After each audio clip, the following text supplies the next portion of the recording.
Perhaps one of the most controversial tanks to ever be released in World of Tanks Blitz, the Sheridan has certainly seen many changes since it was first introduced with those ATGM mechanics. Now, my previous video on the Sheridan was all about utilizing the ATGM to take map control and stuff, but that information is quite irrelevant nowadays, so I think it's about time I made a refreshed video on the Sheridan just explaining how I play it in its current form. So I've kind of nicknamed the Sheridan the shotgun of the light tanks, and that's purely because that's all it has going for it, really. Alpha damage and mobility. You do not have armor, DPM, accuracy, hit points, and all you can do is just kind of shotgun vehicles from medium to close range and then relocate and run around the map. And that is the key to the Sheridan, is just utilizing that mobility to find angles where you can deal damage, preferably without poking enemy tanks that are looking at you, and in locations where you can't get pressured, because if you get pushed on in a Sheridan and you're unable to run away, there's not much you can do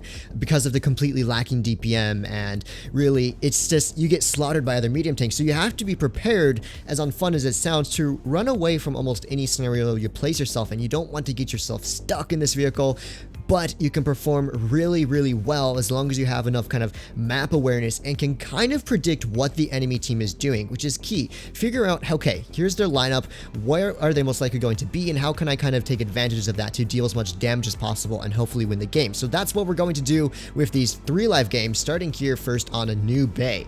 So let's look at the enemy's lineup. First, they have an STB, a Sheridan, and Vickers Light. It's just me and another Sheridan 422. Instantly, they win a bridge fight purely because their vehicles have turret armor and our vehicles don't. So that is a bit of an issue I see here.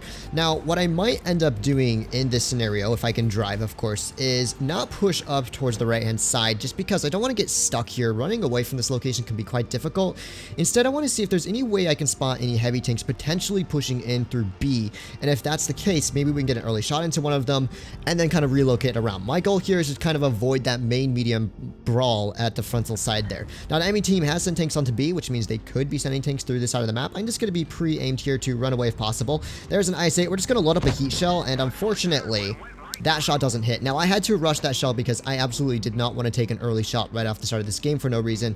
So, unfortunately, that's that Sheridan accuracy. Like I said, unless you're medium to close range, the gun is extremely unreliable. Now, interestingly enough, you'll notice the enemy team actually have sent most of their forces in towards the town. I rather anticipated them sending their team up top there. Our armor does work there. We do get a nice shell into the Hori, thankfully. And now I see what's going on here. So, there's a Vickers Light on the flank still. STB and VKB are pretty isolated here. Now, if my team can make that pressure on here, I can utilize my teammates as these kind of meat shields to start farming this out. So let's see. The VKB has not yet fired, I think. Let's put a shell towards his lower plate. Baits it into tracks. Good angling by him. Poor shooting by me. And we are going to lose this rear here. So we need to kind of clean up this side quickly, but it's not looking too good for my teammates, is it? So the STB is now way over poking this. We're going to put a kill shot towards him. He dies. We're going to start pressuring forward here. I'm going to pull into this cove here. That way I can't get shot by the VKB. And my goal right now is to try and kill this VK as quickly as possible so my team are not stuck here on this corner for too long, because right now they're not moving because they feel like they have to kill these vehicles. So let's put a kill shot into the VKB there. That's good news for me. And now I'm gonna ignore this IS-4. There's really nothing I can do about him just yet. I could try farming him, but that's kind of a waste of time.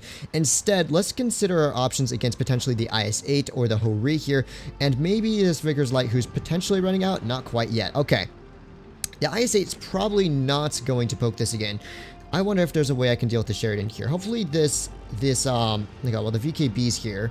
The Vickers Light's pushed towards the left-hand side. That's good news for me. I'm not going to overpoke this because I don't want to take a shot from the Sheridan, but the VKB definitely can. So we'll let the VK-72, not VKB, VK-72 pull forward. And I'm just trying to preserve my hit points right now and not get myself nuked. So let's put a shot into the side of that Sheridan there. My team will be fine dealing with B, and we do need to start counter-pushing these meds over here in the mid. So I'm going to push up top since our 422 is going from down low. That means we're going to put this dude into a crossfire. There could still be an IS-8 around the corner. I don't mind taking a shot from the IS-8. I'd rather put a shell into the Sheridan just so he gets taken down further. Vickers Light's not pushing into town, so the enemy team definitely committed to this mid here. And I should have a potential crossfire for maybe one shot on the ISA if we manage to reload in time. Actually, you know what? I'm going to prioritize this Vickers Light. He's a much more dangerous target to me with that DPM. I'd rather make him a 2-shot instead of the IS-8, which is a slow, blundering heavy tank that can't move. It's kind of intelligent target prioritization that you need in something like the Sheridan just because of that poor DPM. You don't want to get rushed by a high DPM light tank like the Vickers Light here. So we're going to pull forward here onto the Vickers Light, and he's not running away fast enough. We should be able to get a shot into his side there. My shooting is pretty awful right now, apparently, so I've already fluffed a few shots, but I haven't played any warm-up games today, so I guess that makes sense. So we're just going to sit here. We should still be able to win this brawl against this Vickers Light. I'm going to pull forward here just to put a shell into his side here, take his tracks off. We're going to pull back. We are safe from the IS-4 and the IS-8, and this Vickers Light can't really pressure me here.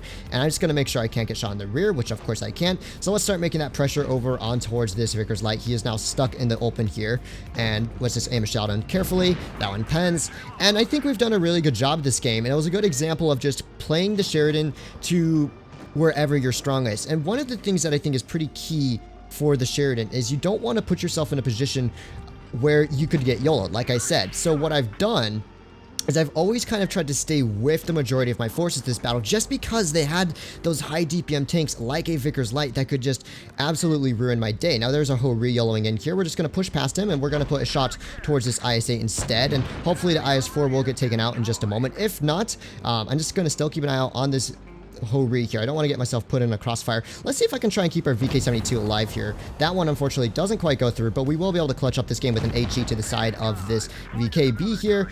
And now I do need to really kill this Ho-Ri. So let's wait for this Ho-Ri. He has double cap. I can take at least 2 shots here, and I should be able to, if I roll at least average, kill him pretty easily. Now he fluffs his first shell there. Let's put a shell into his rear, and I should have him here just purely on positioning. And this was a very solid game in the Sheridan. We did 5,500 damage, but what was interesting about this game is you'll notice I didn't spend a whole lot of time like flanking generic, doing like the usual kind of common flanks you would expect from a Sheridan. Almost fluffed out, but that's because they outnumbered us in medium tanks. That Vickers Light, if he felt like it, he could have pushed on me if I pushed onto the flank by myself. And think about it. If I had pushed onto the flank by myself, that Sheridan and Vickers Light would have probably killed me. So I had to just stick with that heavy force and try and just hold my HP for as long as possible. And that was key because having HP late game allowed me to kind of clutch up that battle. GG to that IS-4. He played well. Let's jump into a second game with the Sheridan. I think that was actually a very good game for educational play on the Sheridan because yes, you have this great mobility, and I was talking about how you need to always use your mobility to get around, but in some scenarios, you don't want to push around by yourself, because if you get dropped, that's just a bad idea. So what I'd spent most of that game doing was being that alpha damage boost that my team needed, let them kind of take the shots for me, and then support them and put the alpha damage in.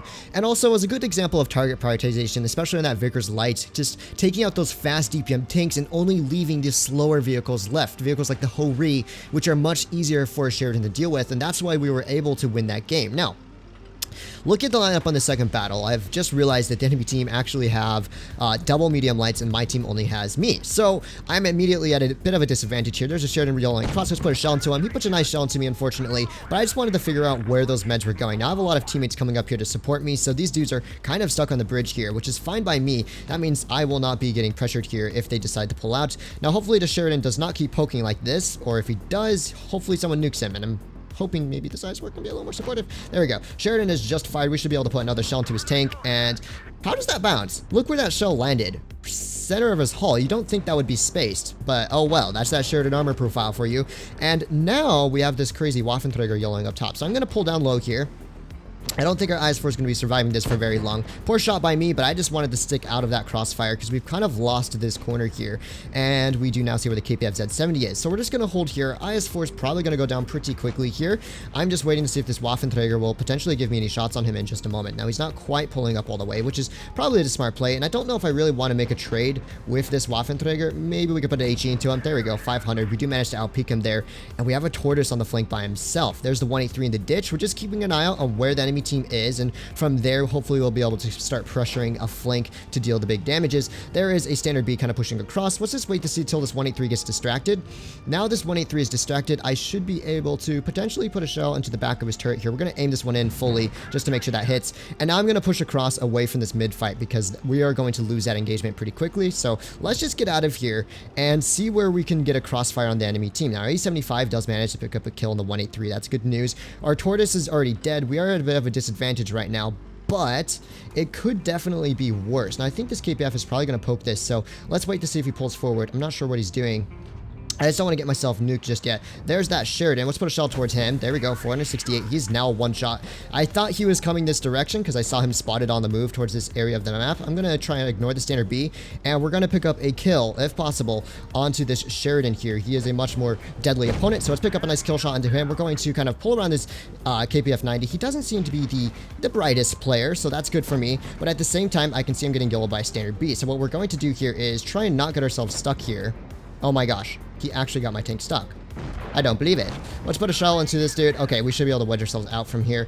And that's unfortunate for me. We got to try and avoid this KPF Z70 here. And I can't brawl a standard B, right? Because the standard B just has an auto reloader. It has DPM over me. There's no reason for me to take this brawl. So we're just going to run away from the standard B here. We should be able to put a shell into him around the corner. There we go, 674. That's good for me. And we're just going to keep trying to avoid this dude. It's a 2 versus 3. Now, we know the KPF Z70 is not the most capable player, which is good news. That means I don't have to worry too much about him right now. Standard B does put one shell into me, but at the same time, even if I take a third shell here, we can make him a one shot. Now we can one tap him, which is good news for me, but I need to continue running away because this KPF Z70 is coming in on me. So we're going to pull out from here.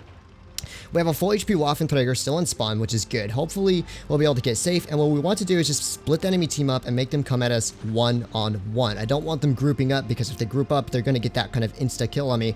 Now, I think what I could do here potentially is sit in this bush. We'll be ready to run away if necessary. And just preempt this crossing. I think eventually, potentially, this standard B could come through that corner. We'll have camouflage on him. And in this kind of scenario, that would be a much better idea for me. You can see the standard B is being distracted by the Waffenträger. Let's see, we could probably get a shell into him, pick up that kill. Oh no, that's a KPF Z70. We do manage to pull away from him for now. All right, we are safe from him for now. Okay, 4,600 damage dealt. Waffenträger hitting a clutch shell. There we go, my guy. Okay, we played this pretty well, I think. That was a good idea for me to push across onto the left-hand side there, pick up a kill on the Sheridan.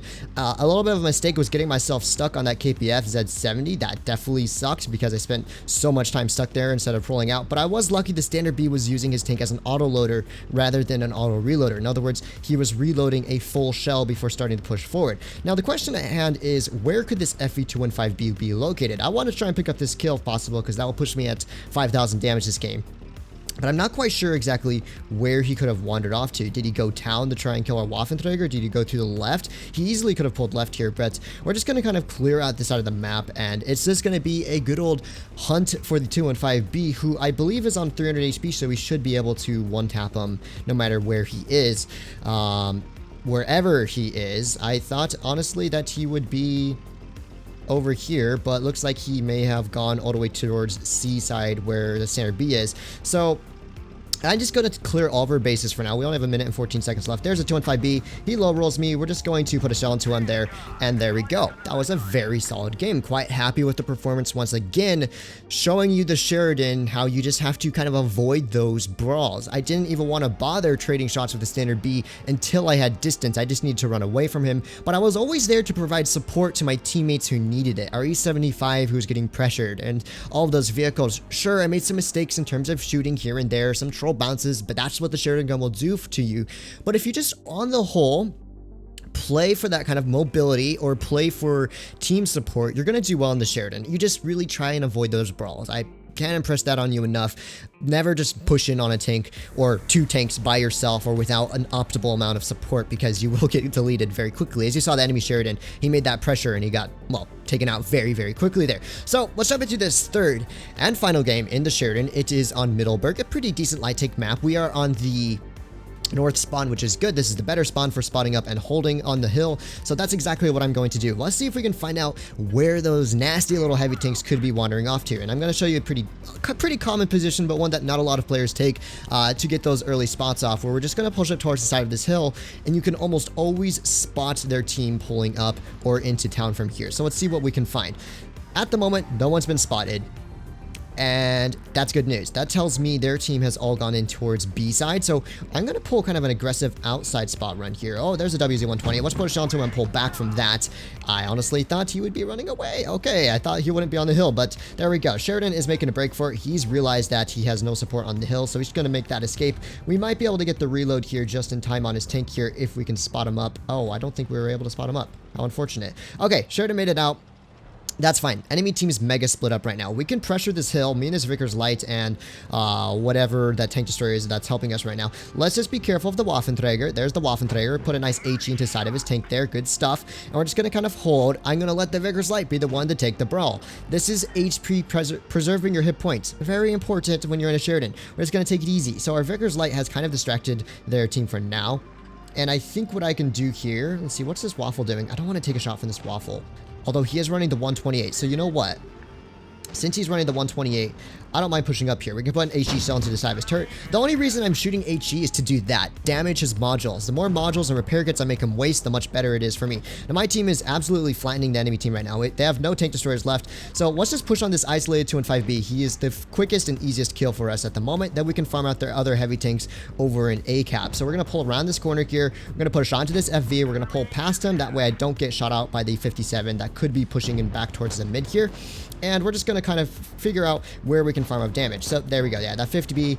Oh, man, that 50B, it's absolutely wrecked there. Maybe we get a shell in towards the 57. Not quite. I just need to YOLO for damage at this point. I'm taking way too much time. I should have just pushed through on the E100 or something. I would have had more damage that way. Here's the E100. Let's put a shot towards his lower plate. We're going to pull past him so we can deal with this 268. Or 57. But you know what? This 57 is going to go down so quickly here. I'm not even sure if it's worth wasting my time on him. But you know what? He is trying to shoot at me. So let's put a quick kill shot in towards him. Bleh. That accuracy on the Sheridan.